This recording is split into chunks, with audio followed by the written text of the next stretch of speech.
بسم الله الرحمن الرحيم.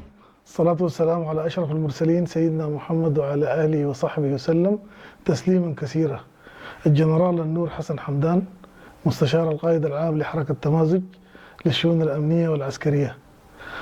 نشيد بالقرار الصدر أمس بشأن المدعو أحمد هارون في الجرائم التي ارتكبت في دارفور، الإبادات الجماعية، ونتمنى أن الإدارة الأمريكية تصدر قرار آخر بشأن البقية، ونتمنى أيضا من رفاع القوات المسلحة بالانضمام للمشروع الآن الذي بناه في خطة الدعم السريع، ونتمنى برضو أيضا الشفاء العاجل للجرحى والمصابين.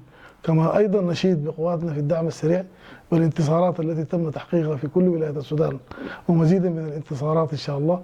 وشكرا جزيلا.